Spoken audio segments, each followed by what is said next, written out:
Okay, so I'm on page 12 of your lesson book at the very, very top.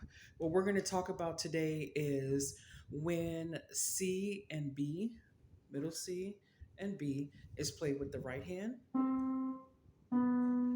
and when middle C and B is played with the left hand.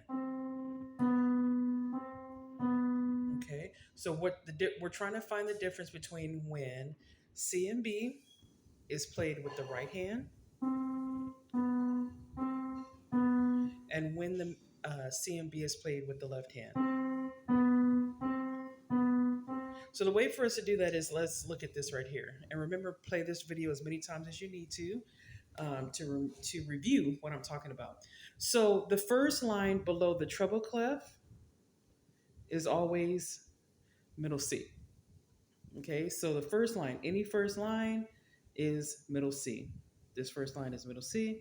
This is middle C. Okay, middle C note, middle C note, middle C, middle C, middle C. Okay. Any notes that are below this, I want you to imagine the bass clef scoots up a little bit. The bass clef scoots up a little bit. Okay. So if I have a line here, remember when I go down the staff, I'm going to go backwards in the alphabet. So go backwards. Okay. So if I have a C, right? And then let's say that, let me put a line here. Here's my line.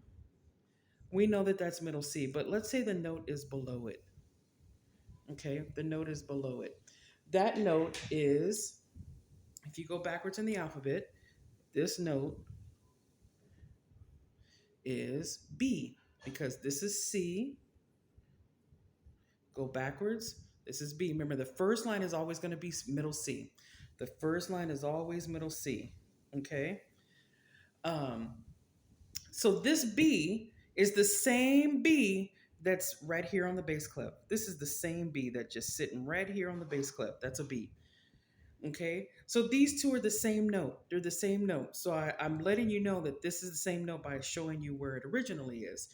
So when I erase that, it's as if the left hand moved up, the bass clef moved up.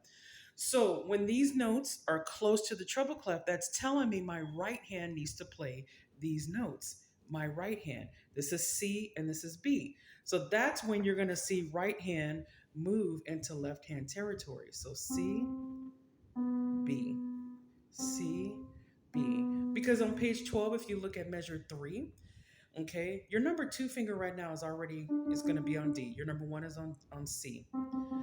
Read measure 3. Above measure 3, it says move 1 to B. When a number is circled, that means move that finger to that note. So move number 1 to B. Okay. Now look at measure 3. If you look at measure 3, there is a line. Let's get close to it. There is a line with a note underneath it. The first line is always middle C. Right below it is B. It is the same note as if it was sitting right on top of the bass clef.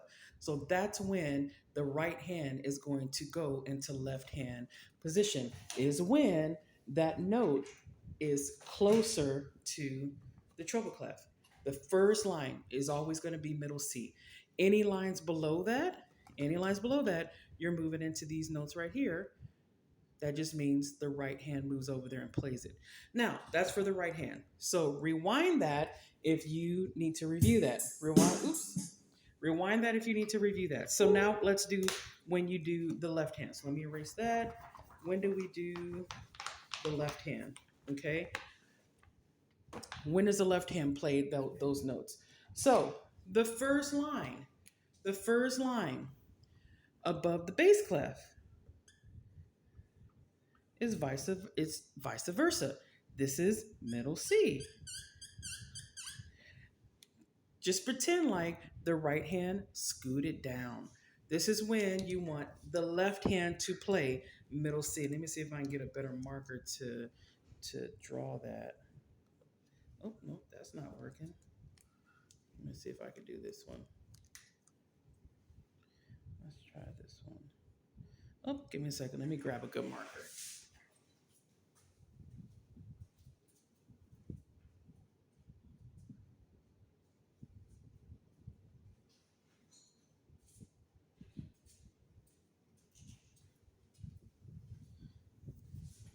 Okay, so the first line above the bass clef is always middle C.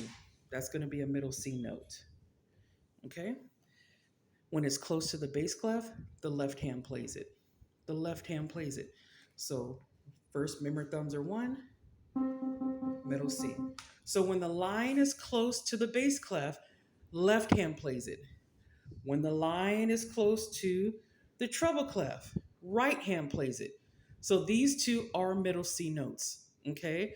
When the first line is closest to the bass clef, left hand plays it. When the first line is closest to the treble clef, right hand plays it. Okay?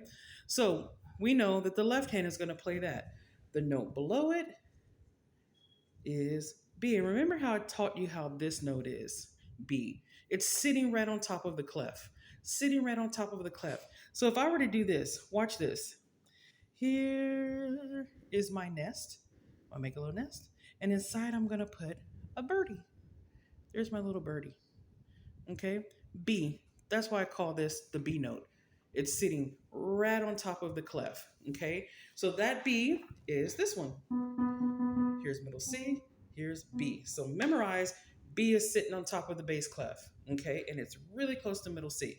So let's review really, really quickly. Let me erase this. Let's review. First line below the treble clef is always middle C. Anything below that are these notes.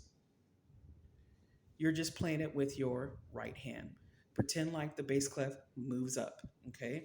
So if I have a line here, this is middle C, okay? The first line is always middle C. That note is B because it's the same note as this, okay? So when it's close to the treble clef, right hand plays it, that's middle C.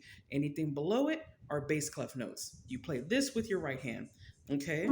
But let's erase that and let's do one more time. Left hand. When the first line above the bass clef, that's always middle C. That just means left hand plays it because it's close to the bass clef. So left hand plays that middle C. And then the note below it is bird's nest, B. So these notes are played with the left hand.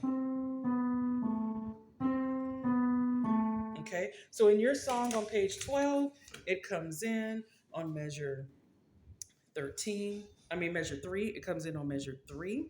I think that's the only place that it comes in. Okay, all right, review this. Happy practicing.